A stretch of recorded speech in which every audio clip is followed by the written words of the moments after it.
So John chapter 1, verse 43. On the next day, he wanted to depart for Galilee, and he found Philip. And Jesus said to him, "Follow me."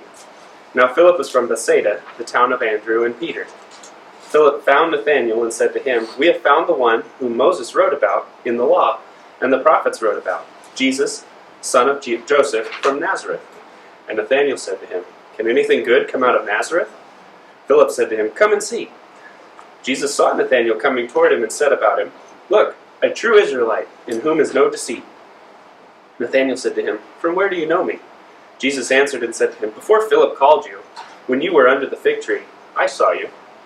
Nathanael answered him, "Rabbi, you are the Son of God. You are the King of Israel."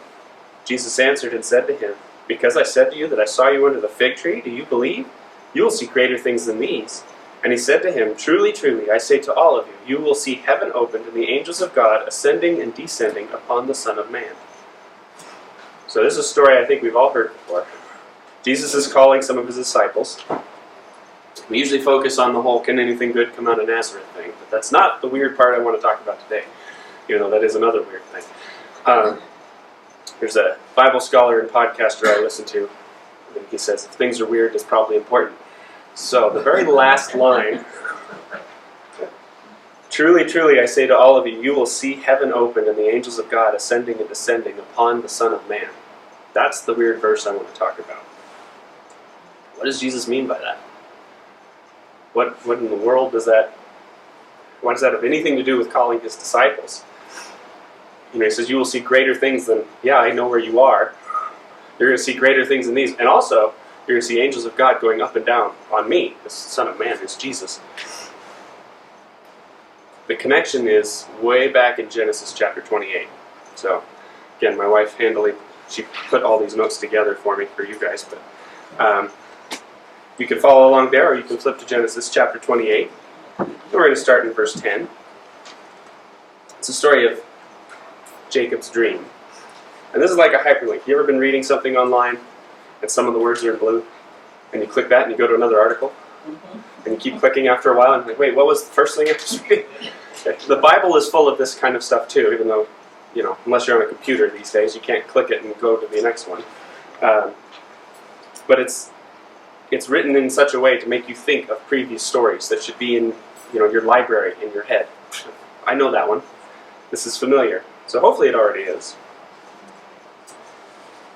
So Jacob is fleeing his brother Esau in Genesis 28. He's stolen the blessing. Esau says he's going to kill him. He's fleeing to his mom, sends him off to her brother Laban. And it says in Genesis 28, verse 10, "Then Jacob went out from Beersheba and went to Haran. And he arrived at a certain place and spent the night there, because the sun had set. And he took one of the stones of the place and put it under his head and slept at that place. And he dreamed, and behold, a stairway or ladder, depending on your translation, was set on the earth, and its top touched the heavens. And behold, angels of God were going up and going down on it. And behold, Yahweh was standing beside him, and he said, I am Yahweh, the God of Abraham your father, and the God of Isaac. The ground on which you were sleeping I will give to you and to your descendants. Your descendants will be like the dust of the earth, and you will spread out to the west and to the east and to the north and to the south. And all the families of the earth will be blessed through you and through your descendants. Now behold, I am with you, and I will keep you wherever you go, and I will bring you to this land, for I will not leave you until I have done what I have promised to you." Then Jacob awoke from his sleep and said, "Surely Yahweh is indeed in this place, and I did not know." Then he was afraid and said, "How awesome is this place! This is nothing else than the house of God, and this is the gate of heaven." And Jacob rose early in the morning, and he took the stone that he had put under his head, and set it up as a stone pillar, and poured oil on top of it. And he called the name of that place Bethel. However, the name of the city was formerly Luz. And Jacob made a vow, saying, "If God will be with me and protect me on this way that I am going, and gives me food to eat and clothing to wear, and if I return in peace to the house of my father, then Yahweh will become my God. And this stone that I have set up as a pillar shall be the house of God, and of all that you give to me I will certainly give a tenth to you." So Jacob, fleeing his brother, stops and has a dream. And ancient biblical authors don't give mundane details. This isn't just like, oh yeah, Jacob had this dream, it was kind of weird. That's important, right? I mean, every dream we've seen in Genesis, if you think about the story of Genesis and how many dreams come up in it, they're all important, right? Especially, but one of Jacob's sons, Joseph, very involved with dreams, right? Interpreting people's dreams, his own and other people's. Dreams are important in Scripture because of the imagery associated with them. It's never like, I don't know, I had a dream last night that I was at work, right? There's not a whole lot of imagery there, it's just tomorrow's Monday, and I don't know, it was a pretty good weekend, so I don't really want to go back, but I got to. Pretty boring dream. You don't get that in the Bible. Like Jacob had a dream that, he was digging a well. If they include it, well, okay, what's the purpose? What's the point? This dream is weird. There's this ladder going up into heaven. Angels are going up and down on it. Yahweh, God, talks to him. And I'd like to make the case to you this morning that ladder and where he is figuratively speaking, symbolically speaking, the center of the world. That ladder, in Jacob's thinking, was the world tree you might see in art, ancient art. That the world would revolve around. And there's a purpose to that. And there's a reason why Jesus is referencing this way far later in John. The biblical authors are hooking into the wider culture that they live around, so that other people who may not be Jews, who might pick up the Bible and might read it, would say, this is familiar. And that's the point. It should be familiar but different, and that's what's going on with this dream. For example, creation stories. The Bible has a creation story. And there are certain aspects of it that are similar, not the same, but similar to other stories. The flood story. Other cultures have flood stories about a guy and his family in a boat, and how many people are on the boat and who caused the flood might be a little different in all these other stories, but the Bible has some familiar elements to say, here's the true version. And that's the point with creation stories, with this imagery, and that's what's going on here. And that's what makes this Old Testament study fun. So let's take a closer look at the imagery of this dream, because I think I can show you that it is supposed to be the world tree. Like Norse mythology would be the most familiar to us, maybe, in our culture, of, this from the Marvel movies, even. They have that beam of light that shoots Thor down to earth. In ancient Viking thinking, that was a tree. And in the branches of the tree were these different realms and worlds. And that's not unique to Vikings. It existed in ancient Mesopotamia. If you look up ancient Mesopotamian art, trees are very important. And the ladder is a tree. So let's look at the ladder. The Hebrew word translated ladder, or in some versions staircase or stairway, is sulam. And the root word is salal, which means to lift up or cast up. It's like throw something up or lift something up. Related words include the Hebrew words for siege mounds, salah, highways, mesalah, and highways were often raised. So you'd have the roads of the town, but they would often raise up a highway because they needed to last. And one which you probably recognize, Selah, S-E-L-A-H, from the Psalms, which probably actually means like to raise up your voice. Like join me in song is kind of the implication there. There's also a related word, like a borrowed word from Arabic, which is in the same Semitic language family. So many Arabic words and Hebrew words have this similar sounding roots. And they would often borrow words. It's like we have Spanglish, they would have Hebraic or something. It means like a basket, like the kind of basket women would carry on their heads to market. So they'd raise it up on their head. So there's this common theme of lifting up, which is the purpose of a ladder, right? Is to lift up so you can reach something high, right? You're not using it to get down low. The ladder that Jacob sees reaches to heaven. So it's no common ladder. It's obviously in a dream, but it's not common.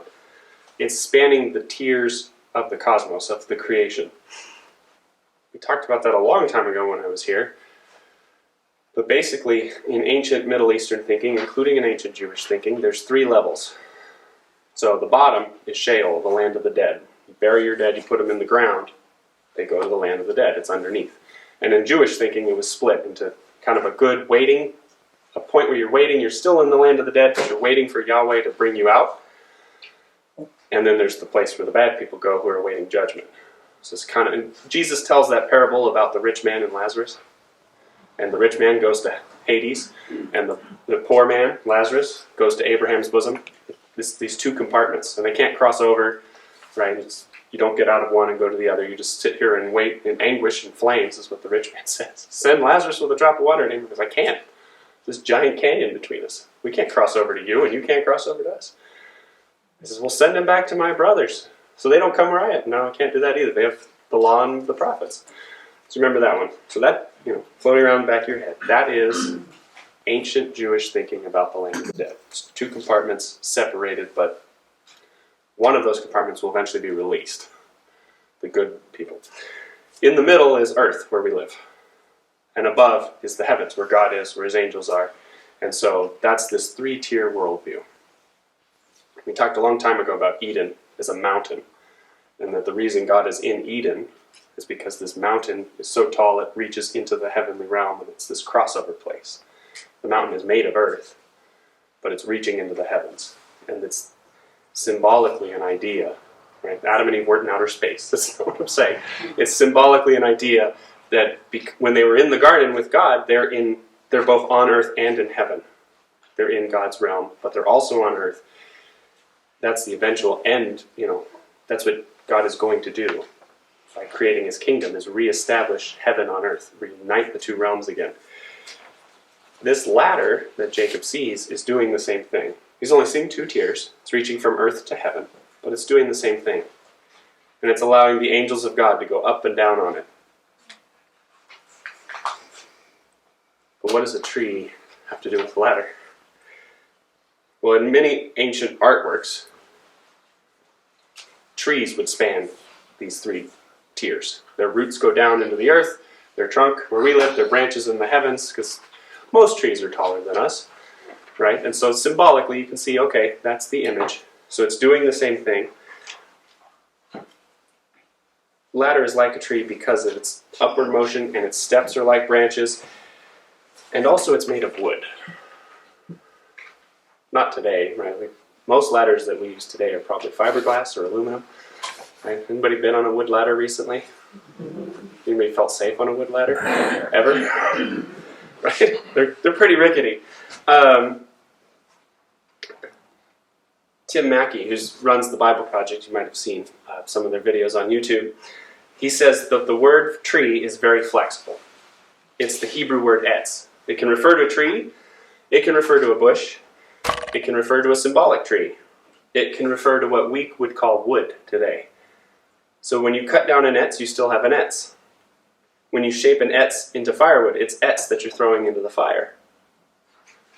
They didn't differentiate between living wood and dead wood. It's all wood. It's all one thing. Which is weird for us to think about, right? Like, if you ask Gemma back there, what's a tree made of? She'll probably just tell you wood. A tree is made of wood. But wood and trees are different things in our thinking, right? Not to an ancient Hebrew. So if you take a ladder made of wood, it's a tree. It's the same thing, right? So when Moses sees the burning bush on Sinai, he's seeing a tree with Yahweh in it. And Sinai, that little cave or scene, or I think of it kind of like a cleft in the rock from the movie The Prince of Egypt, right? Which is basically just the animated Ten Commandments. That little area is an Edenic type scene. It's a little piece of Eden where God meets with Moses. He's up on a mountain, there's a tree of life, tree of knowledge of good and evil. We're in the Garden of Eden, right? That's important symbolically. It's a tree image. Aaron's staff that buds is a tree. It's an etz in Hebrew. It's all one thing. So it's no problem for God to, yeah, sure, I can make that sprout leaves. A, because I'm God, and B, it's all still trees. And this is not unique to the Jewish people, but it's common throughout the ancient Middle East. We have a book by an art historian named Juan Eduardo Surlot, probably butchering his last name, but in the early 20th century he wrote a book called The Dictionary of Symbols, and he just looked at art from all over the world, and he was raised like a Jesuit Catholic, but he became like this art historian. So he's looking at all this ancient art and made a dictionary of the symbols. And he has some things to say about trees and their importance in ancient art. So he says, the tree is one of the most essential of traditional symbols. In its most general sense, the symbolism of the tree denotes the life of the cosmos. It stands for inexhaustible life and is therefore equivalent to a symbol of immortality. The concept of life without death stands, ontologically speaking, for absolute reality, and consequently, the tree becomes a symbol of this absolute reality, that is, of the center of the world. Because a tree has a long vertical shape, the center of the world symbolism is expressed in terms of a world axis, so what the world is spinning around. The tree, with its roots underground and its branches rising to the sky, symbolizes an upward trend and is therefore related to other symbols, such as the ladder and the mountain, his words, which stand for the general relationship between the three worlds, the lower world, the middle world, and the upper world. So, I didn't just pull that out of my head. That's an art historian. It's been kind of fun we got the book at the used bookstore in Atascadero when we started really getting into this imagery stuff, and in some ways it's been helpful. So, but this is what Jacob sees, right? It's this ladder, or a tree. It's the same symbol. It's set on the earth, and its top touch the heavens, and behold, the angels of God are going up and down on it. It's no ordinary ladder. There's some more reasons to consider this as the center of the world tree. There's 3 beholds which show its importance. So if you look at it again, behold a ladder, or behold a stairway. Behold the angels of God, and then behold Yahweh standing. So 3 beholds that get upwards in importance. A ladder by itself, not that important. Even a really tall ladder. But now the angels of God are going up. And now God himself, depending on your translation, is either above the ladder or beside Jacob. Which is it? Well, the Hebrew could mean both. So the Lexham English Bible says, and behold, they translate it, Yahweh was standing beside him. The ESV translates, and behold, the Lord stood above it. There's a Hebrew preposition here, which is a grammar term. The Hebrew word is all, and when used as a preposition, it can mean upon, on the ground of, according to, on account of, on behalf of, concerning, beside, in addition to, together with, beyond, above, over, by, onto, towards, to, or against. That's a lot. This is a very flexible word itself, right? So, yes. Where's Yahweh? Is he above the ladder or next to Jacob at the bottom of it? Yes. Right, so, being that he's a triune God, that's not really hard as Christians to conceptualize. Okay, God the Father above, Jesus beside him. Easy for us, but think about that in ancient Hebrew thinking. Yes, above and below. Which is pretty amazing that here's Yahweh, who's the king of the whole universe. He's at the top of the ladder. The ladder reaches him. He's standing above it. The purpose of the ladder is to go so the angels can go between him and the earth. That's what the ladder points to, right? But he's also intimately next to Jacob. He's standing beside him. This is a Hebrew term that scholars call polysemy, which means in Hebrew language, when a word can mean more than one thing, you should think about both meanings. You should dwell on it. The Bible is ancient Jewish meditation literature, not like Eastern meditation where you clear your mind, but these are things to think about. That's the point of it. You should be mulling it over. He's above and beside. And so Yahweh is both over the cosmos and intimately next to Jacob. And then the importance of the dream is, of course, in what Yahweh says, which is the promised blessing of Abraham and Isaac being conferred to him. And he said, I am Yahweh, the God of Abraham your father, and the God of Isaac. The ground on which you were sleeping I will give to you and to your descendants. Just like he told Abraham, I will give this land to you and to your descendants. Your descendants shall be like the dust of the earth. That's like word for word what he told Abraham. And you will spread out to the west and to the east and to the north and to the south. And all the families of the earth will be blessed through you and through your descendants. Now behold, I am with you, and I will keep you wherever you go, and I will bring you to this land, for I will not leave you until I have done what I have promised to you. Very, very similar language that he told Isaac and that he told Abraham, right? Abraham, Isaac, Jacob. It's the transfer of the promise. That's the purpose of this dream in the Genesis story. But also these four cardinal directions, west, east, north, south, also point to the central place where Jacob is. Right? If he's to the west, in their thinking, you can't go further west. You just go east, west, north. But because he's in the middle, all four directions are included. This is another thing that is in ancient Mesopotamian art, Middle Eastern art. But he's getting the promise of his descendants spreading out, and again, being a blessing, which another hook into Jesus. Jesus is that promised blessing. The way all nations will be blessed through Jacob's descendants is Jesus.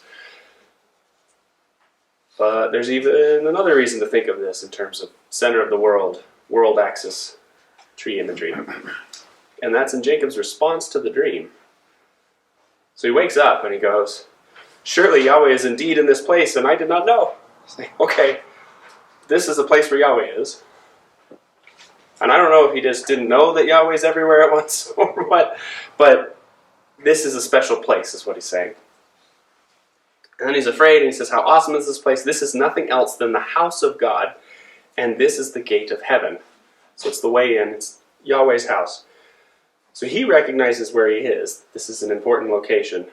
And not that, again, this is symbolically, not Bethel itself as a piece of real estate, but symbolically, which to him is almost one and the same, but to us, it's not like we go to Bethel, okay, now I'm in God's house. We understand God is everywhere. God's house is right here where we're gathered together. Jacob does two things. He calls the place Bethel, which means house of God. Beth is house, El is God. It's formerly called Luz, which, if you look that one up, it's a word that means almond tree. So there's more tree imagery associated with this place. And again, biblical authors are never going to give you an irrelevant detail. Right? If they didn't care about that it used to be called Luz, they wouldn't have told you. Whoever was Moses or somebody else writing this Genesis story said, that's not important, leave it out. But they put it in there because, okay, there's tree imagery going on here. And so then, Jacob takes the stone he uses as a pillow, and he sets it up as a Hebrew word called matzebah, which in English is almost always translated stone pillar. That's usually based on context. So we know it's a rock, because he takes a rock, which is the Hebrew word eben, a stone, and uses it for a pillow. And then in the morning after the dream, he sets up the eben as a matzebah. But the word matzebah also means stump. If you go to Isaiah chapter 6, verse 13, and God talking about the remnant of Israel, he says, "And even if only a 10th part remain, again she will be destroyed, like a terebinth or like an oak, which although felled, a tree stump remains in them." And that word stump there in Isaiah 6:13 is matzebah, which though felled, a matzebah remains in them. The seed of holiness will be her matzebah, her tree stump. That seed of holiness, by the way, again, that's Jesus. That's a whole other topic about the word seed that we would not have time to get into today, unless you want to skip lunch. But that word is stump. It's stone pillar, but it's stump. It gets translated stone pillar based on the context. We know, okay, because a lot of Bible translators are trying to help you paint the picture of what's happening, what's going on in the scene. He's setting up this stone as a pillar. But the word that they use to describe it, we lose in translation, is stump. So he's at the world tree, and he wakes up so he can't see it anymore, because the dream's over. But as a reminder to himself, he sets up a matzebah. This is the stump where I was. This is to mark where I was. It's important to me, this place, where I had this dream.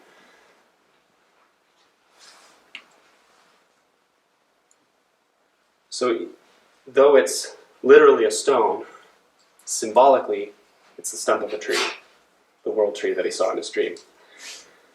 The other thing about matzebahs, they also represent people, whether divine or human, as usually as like witnesses to a covenant or a memorial. So when Jacob makes his pact with Laban. So after this dream sequence, he goes and spends 20 plus years with his uncle. His uncle cheats him, and he cheats his uncle back, and then he flees in the middle of the night, and Laban comes and chases him down. He goes, "Why'd you steal my household idols?" And Jacob says, "I didn't steal your idols. Search my things." And Rachel sits on them and, says, "It's my time of the month. Don't make me get up." And her dad leaves the tent. Then Jacob berates Laban, and they come to a pact. And Laban says, "Fine, let's just be done. I won't pass this point, and you won't pass this point. You stay on your side, I'll stay on my side." Laban takes a pile of rocks and sets up a pile. And Jacob sets up a single matzevah. There's the word again. A stone pillar. As his witness to the covenant. That this is where we made the pact. And I think that Laban, who's an idolater, who's not a believer in Yahweh, has many gods, is setting up this pile of stones to either stand for his ancestors or stand for his many gods. And Jacob goes, "I got one. So I'm going to put up this matzevah." When Jacob returns to Bethel, after that incident with Laban, Yahweh speaks to him again, a very similar scene, and he sets up another matzevah. And Jacob set up a pillar, and that's a different word. I didn't write it down. I'm sorry, I can't remember that one. So this is Genesis 35:14 and 15. And in 35:14, "And Jacob set up a pillar," and that is a Hebrew word for pillar, "at the place where God had spoken with him, a pillar of stone," and that second one, a pillar of stone, is a matzevah. "And he poured out a drink offering upon it and poured oil on it, and Jacob called the name of the place where God had spoken with him Bethel." Again, house of God. Then Jacob sets one up for Rachel when she dies at her tomb, in Genesis 35:20. "And Jacob erected a matzevah at her burial site. That is the matzevah of the burial site of Rachel unto this day." And then Moses, when the people make a covenant with God at Sinai, Moses sets up 12 of them to stand for the 12 tribes of Israel, maybe even to stand for the patriarchs, so Jacob's sons, who were the heads of those tribes. This is in Exodus chapter 24, verse 4 to 8. "And Moses wrote all the words of Yahweh, and he rose early in the morning, and he built an altar at the base of the mountain, Mount Sinai, and set up 12 matzevahs for the 12 tribes of Israel. And he sent young men from the Israelites, and they offered burnt offerings, and they sacrificed sacrifices as fellowship offerings to Yahweh using bowls. And Moses took half of the blood, and he put it in bowls, and half of the blood he sprinkled on the altar.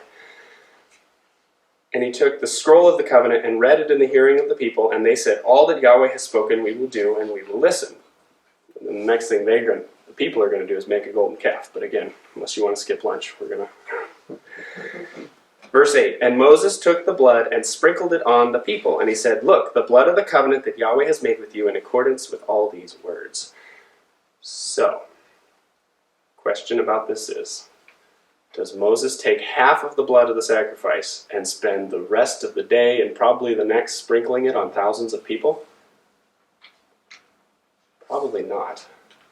If the 12 matzevahs, these 12 stone stumps, are standing for the tribes, he's probably sprinkling the blood on those matzevahs, on those stone pillars, to say, these represent you. This whole group of this tribe of Judah, this whole group of the tribe of Reuben, this whole group of the tribe of Levi, sprinkle the blood on each stone, which is standing for the patriarch at the head of each tribe. So they can stand for people. That's most likely, because he already took half the blood and sprinkled it on the altar to purify it. It's only got half of it left. And there's tens of thousands, hundreds of thousands, some people estimate up to 1 million people that left Egypt with Moses. That would take a very long time to sprinkle that blood on those people. So I don't think it's literally on each one. Okay, get in line. Here you go, here you go, here you go. Probably didn't happen that way. There are other times that the word matzevah gets used, and it starts to get this link, especially in Kings, with idolatry. So matzevahs of Baal, matzevahs of Asherah. When you see in your English translation an Asherah pole, it's usually, the word matzevah is usually there in the Hebrew. It's a matzevah Asherah. So whether it was literally a stick, or whether it was a stone set up as a stump, Asherah was a tree goddess, a tree fertility goddess. often put at the top of mountains. There are other words in Hebrew that get translated as stump into English, but the word matzeva is our closest to like roots and a stump, a place to sit. Some of the other words I looked up were like root balls. One was just splinters, like a stick that one of the prophets had, and it was just turned to splinters. So what we would conceptualize as a stump, with the root stalk going into the ground, a stump coming up that you could sit on and have your lunch. That's typically a matzeva. So what does this have to do with Jesus and John 1:51? Oh, one last thing. I think that if stone stumps, just backtrack a little bit. If a matzeva, a stone pillar, stone stump, can stand for a person, Jacob, because Yahweh is standing beside him, he may have been erecting it as a witness to Yahweh, which is the very next time we see that word, that's what he does. My witness to the covenant is my God, Yahweh.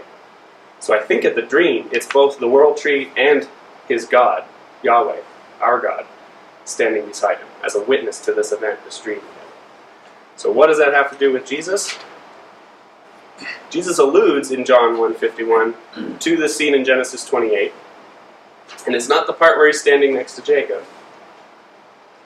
He equates himself with the ladder, with the world tree.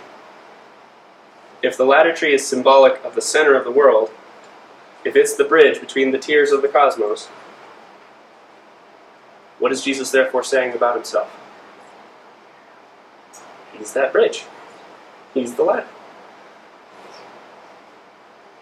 He's not only what allows angels to come down here to earth, but he's what makes a way for us to go up. There is no other way. Right? There's not more, in Jacob's mind, there's not two world trees. You know, we know the earth is a ball and it has two poles. There's a north pole and a south pole. There's not a north tree and a south tree. There's just the world tree in Jacob's thinking.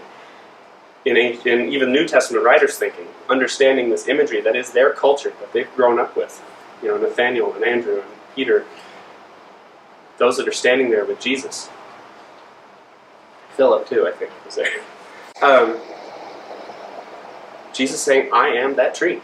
I am the center of the world, the most important thing. The thing around which the rest of the cosmos revolves, goes around, is me. That's what you guys are going to see. The Son of Man elevated to the most important position. In John 14, 1-7, Jesus says something similar. Do not let your hearts be troubled. You believe in God, believe also in me. In my Father's house there are many dwelling places. Bethel, in my Father's house.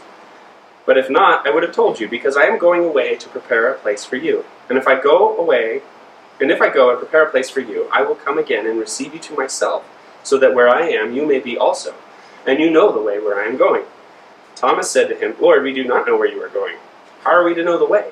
Jesus said to him, I am the way, and the truth, and the life. No one comes to the Father except through me. If you had known me, you would have known my Father also. From now on you know him and have seen him. He says, I am the way, the truth, and the life. Again, a verse we've probably all memorized. There is no other way to the Father except that ladder, and that ladder is Jesus. There is no other way. You cannot get to God any other way. That's what Jesus is saying. Remember that word ladder is also related to the word highway, a raised road. So it's also significant that Jesus dies on a tree. The cross, like the ladder, is a man-made tree. Remember in Hebrew thinking, there's no difference between a living tree and the wood that you make something out of. And so Jesus is on a tree. It's the tree of life. Galatians 3:13, Paul says, Christ redeemed us from the curse of the law by becoming a curse for us, because it is written, cursed is everyone who hangs on a tree. And in our modern thinking, we might say, well, he didn't hang on a tree, he hung on the cross. But again, no difference in Hebrew. It's all wood. Jesus is on a tree. There's a central trunk and two branches. He's on a tree.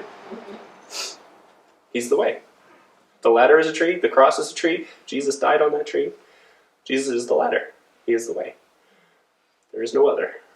And that kind of leads nicely into communion. So with that, I'll pray, and then we'll do communion. Father, thank you again for your word. Thank you for speaking to us. Lord, I pray that this would just be fruitful in everybody who heard its minds, Lord, just kind of understanding the imagery and being able to think more deeply about what you had Jesus do and say here on earth. Thank you, Jesus, for setting aside your place in heaven to come down on earth and be among us and to live and to die and to rise again, Jesus, that we might follow you upward into your kingdom. Thank you for adopting us as your sons and daughters. Thank you for your blood, which cleanses us and makes us fit for that. For your body, which is broken for us. Lord, as we take communion, I pray that you would refresh in our minds how wonderful it is that you love us and that you have rescued us from our own sin and our own depravity, Lord, that you are making us new. In Jesus' name, amen.